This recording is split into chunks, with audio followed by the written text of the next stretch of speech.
एक समय की बात है। एक राज्य में राजा धर्मराज नाम का एक राजा शासन करता था। वह बहुत न्यायप्रिय और प्रजापालक था। परंतु एक दिन उसकी सभा में एक गरीब भिखारी आया और उसने दुखी होकर कहा, महाराज, आपकी प्रजा भूखी मर रही है। अमीर और गरीब के बीच की खाई बढ़ती जा रही है। क्या आपको हमारी तकलीफें नहीं दिखती? राजा ने भिखारी की बात ध्यान से सुनी और सोचा, क्या वाकई मेरी प्रजा कष्ट में है और मैं इसे समझ नहीं पा रहा। राजा ने उस दिन एक बड़ा निर्णय लिया। वह अपने राजसी वस्त्रों को त्याग कर साधारण कपड़े पहनकर एक भिखारी के रूप में नगर में निकल पड़ा। वह घर घर जाकर भिक्षा मांगने लगा। कुछ घरों से उसे भिक्षा मिलती, पर कई घरों से उसे अपमान और तिरस्कार ही मिलता। उसने देखा कि बहुत से लोग भुखमरी और गरीबी में जी रहे हैं। उन्होंने राजा के नाम को कोसते हुए कहा, हमारे राजा को केवल अपने महल की चिंता है। उन्हें हमारी तकलीफें समझ ही नहीं आती।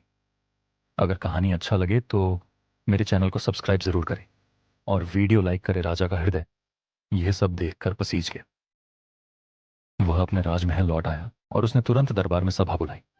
उसने अपने मंत्रियों को आदेश दिया कि प्रजा के लिए नई नीतियां बनाई जाएं। कर कम किए गए, भूखों को भोजन उपलब्ध कराया गया और गरीबों को मदद दी गई। इसके बाद राजा ने अपनी प्रजा से कहा, मैंने भिखारी बनकर आपके दुखों को देखा और समझा। मैं वादा करता हूं कि अब मैं एक ऐसा शासन करूंगा जहां हर व्यक्ति को समानता और सम्मान मिलेगा। इस प्रकार राजा धर्मराज ने अपने अनुभव से यह सीखा कि एक शासक को अपने लोगों के दुख को समझकर उनके कल्याण के लिए कार्य करना चाहिए। किसी भी नेता या शासक को अपनी प्रजा की स्थिति को समझने के लिए उनके जीवन को करीब से देखना चाहिए। इससे वह सही निर्णय ले सकता है और सबके कल्याण के लिए कार्य कर सकता है। राजा धर्मराज ने अपने अनुभवों को अपने शासन में गहराई से लागू करना शुरू किया। उसने सबसे पहले अपने मंत्रियों और अधिकारियों को आदेश दिया कि वे समय समय पर प्रजा के बीच जाकर उनकी समस्याओं को सुनें। इसके लिए उन्होंने एक नई व्यवस्था बनाई जिसे जन सुनवाई सभा कहा गया। हर सप्ताह राजा स्वयं भी इस सभा में उपस्थित रहते और हर व्यक्ति को अपनी बात कहने का अवसर देते। जो समस्याएं सामने आती उन्हें तुरंत हल करने के लिए आदेश दिए जाते। नई योजनाएं और नीतियां। राजा ने कई ऐसी योजनाएं शुरू की जो सीधे गरीबों और जरूरतमंदों की मदद करती थी।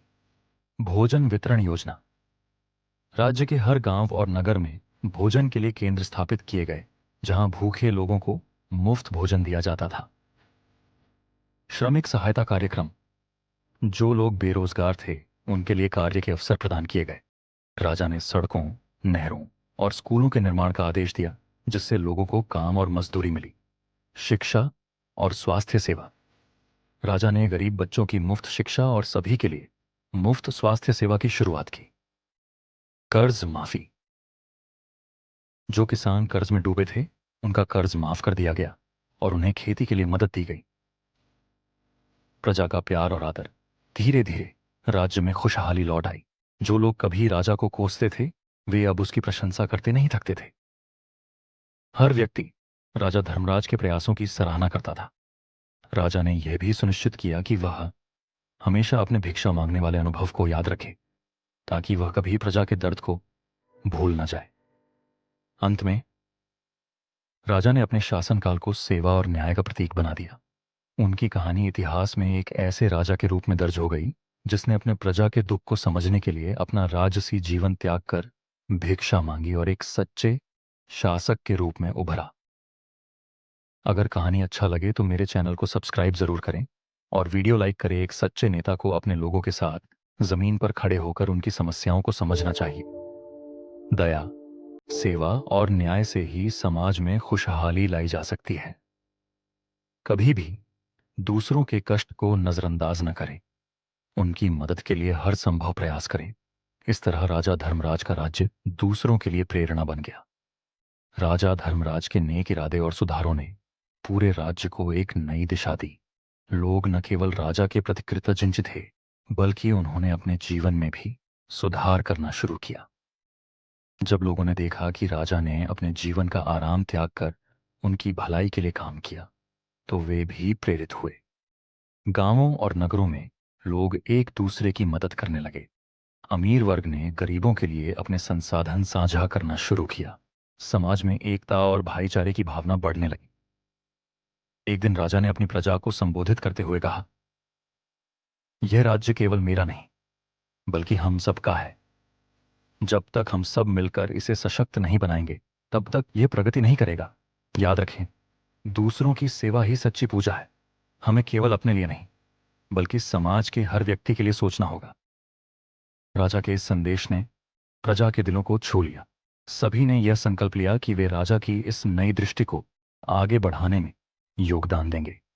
वर्षों बीत राजा धर्मराज के शासनकाल में राज्य ने अभूतपूर्व समृद्धि और खुशहाली देखी। वह वृद्ध हो चले थे, लेकिन उनका हृदय अब भी सेवा और न्याय के लिए समर्पित था। एक दिन उन्होंने अपने उत्तराधिकारी को बुलाया और कहा, याद रखना, राजगद्दी केवल अधिकार नहीं, बल्कि बड़ी जिम्मेदारी है। हमेशा प्रजा के सुख दुख को समझना और उनकी भलाई के लिए कार्य करना। इसके बाद राजा ने गद्दी छोड़कर संन्यास ले लिया। वह जंगलों में चले गए और वहां तपस्या और साधना में अपना जीवन बिताने लगे।